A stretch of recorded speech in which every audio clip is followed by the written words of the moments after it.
Hi, I'm Jon Velie, CEO of OnlineVisas, and welcome to the Immigration for Doctors series on OnlineVisas.com.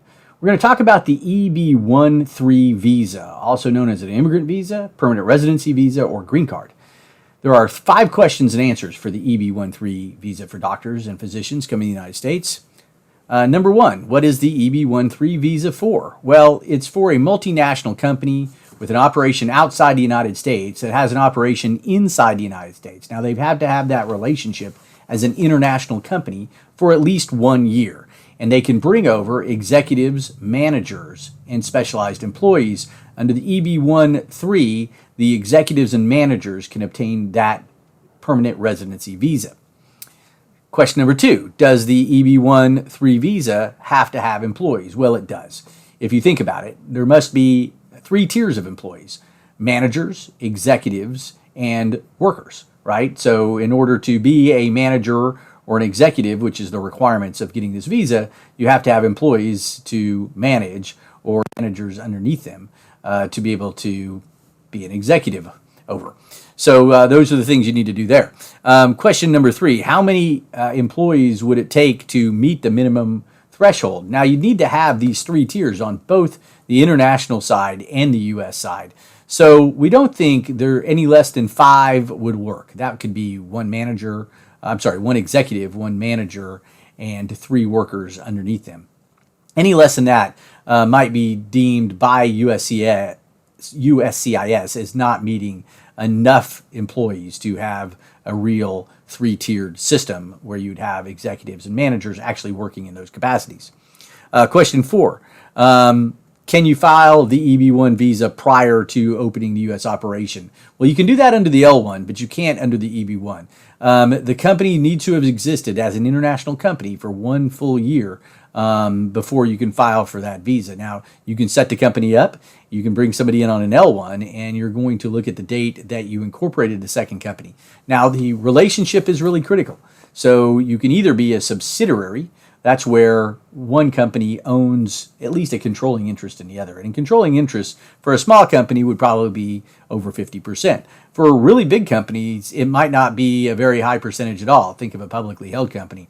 Maybe a very small percent controls that. Then they would look at which company maybe had board seats and control or was doing the management of the company.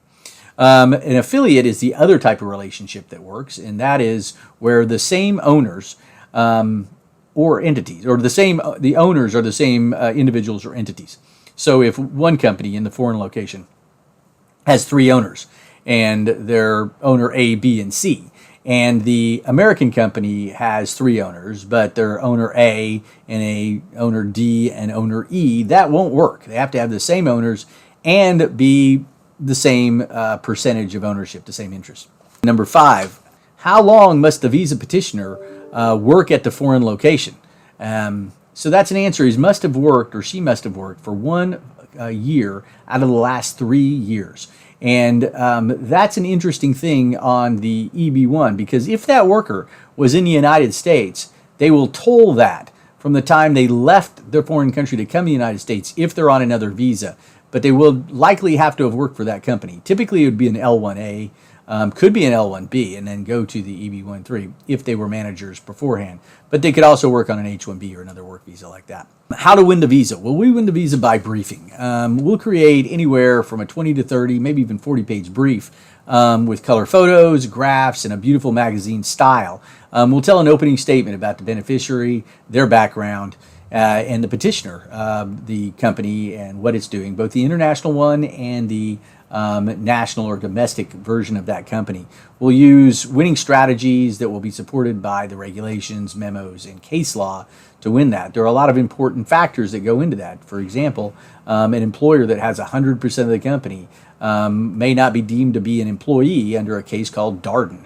It's a Supreme Court case, not an immigration case, but they have 20 factors to determine whether or not someone's an employee or not. We have strategies we've used, as in developing boards of directors and employment agreements that allow that owner to actually be able to have the capacity to be fired, which is really what one of the criteria is. So there's a lot of things that go into this. If you want more information, and there's a lot of it, go to OnlineVisas.com and set up a strategy session. We'd be glad to talk to you, and whether or not you're a company that wants to bring over an individual from your international location, whether an international location that wants to open a U.S. operation, or if you're an individual that wants to know whether or not you meet these qualifications, or you might be leading the company into how you can set up an operation for your entity in the United States. We do that all the time. If you are watching this on YouTube, please subscribe. And if you want to learn more about it, turn on your notifications. If you like the content, please like it, share it, and leave us a comment. We'd love to hear from you. I'm Jon Velie, CEO of Online Visas, and we're delivering dreams, one visa at a time. Thanks a lot.